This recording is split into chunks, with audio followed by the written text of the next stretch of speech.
یہ بات صحیح ہے کہ محمد مصطفیٰ صلی اللہ علیہ وسلم کو کھانا کھاتے تھے یا پانی بھوک برقرار رکھتے تھے؟ ہمیں کیسے اندازہ ہونا چاہیے کہ کھانا کھاتے وقت اتنی بھوک رکھنی چاہیے تاکہ سنت کا بڑا آسان ہے. جامعہ ترمذی میں حدیث ہے کہ نبی صلی اللہ علیہ وآلہ وسلم نے فرمایا ابن آدم نے جو سب سے بدترین برتن بھرا ہے وہ پیٹ ہے.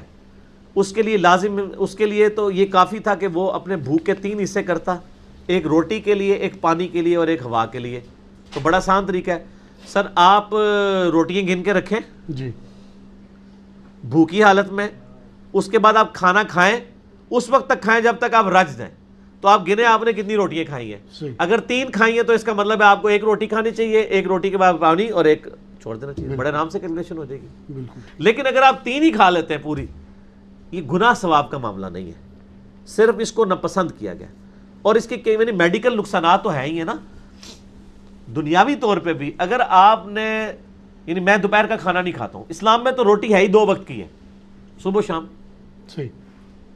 چاہے وہ روزہ رکھ کے ہو چاہے ناشتہ، اور وہ دوپہر کی روٹی مجھے کوئی دکھائے کہ ہے کہیں پہ. ٹھیک.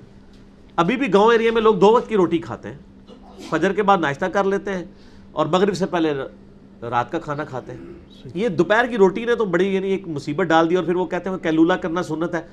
کیلولا کا مطلب ہوتا ہے آرام کرنا. کیلولے کا یہ مطلب نہیں ہے کہ 3 روٹیاں پھڑکا کے تو پھر آرام کرنا. جی ظاہر ہے جو صبح فجر کے وقت اٹھا ہوا ہے مزدور، وہ 12 بجے تک جب حلوائی کرے گا تو اس کو دن کو نیند تو آئے گی.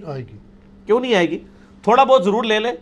اور ہم الٹ چلتے ہیں، سب سے ہلکا کھانا رات کا ہونا چاہیے، کیونکہ معدے کو بہت اس وقت کوئی کام ہی نہیں کرنا، مطلب وہ آپ کر نہیں رہتے کہ جس کی وجہ سے معدہ ہضم کرے، آپ نے لیٹ جانا ہوتا ہے. جی.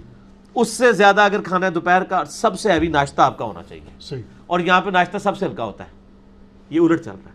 تو میں الحمدللہ ناشتے میں 1 پراٹھا یا 1.5 پراٹھا کھا لیتا ہوں، شام تک آرام سے گزارا ہو جاتا ہے. اور پھر کم کھانے کا آپ کو یہ فائدہ ہے، اگلی دفعہ جب آپ کھانے کے لیے بیٹھتے ہیں آپ کو کھانے کا مزہ آتا ہے.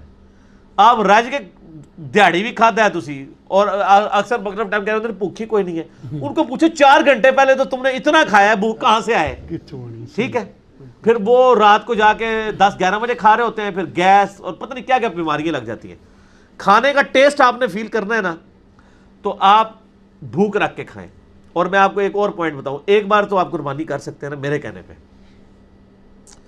ایک دفعہ آپ یوں کریں کہ آپ کو اگر 2 روٹیوں سے پیٹ بھرتا ہے، آپ 1 روٹی کھائیں، اور بھوک آپ کا پیٹ مانگ رہا ہے کہ روٹی، آپ کھانا چھوڑ دیں. سٹاپ واچ لگا لیں. ٹھیک آدھے گھنٹے کے بعد آپ کی حالت وہی ہوگی جو 2 روٹیاں کھانے کے بعد ہوتی ہے. آپ کو یاد ہی نہیں ہوگا کہ بھوک بھی لگی ہوئی ہے. جی. وہ جسم خود بیلنس کر دیتا ہے.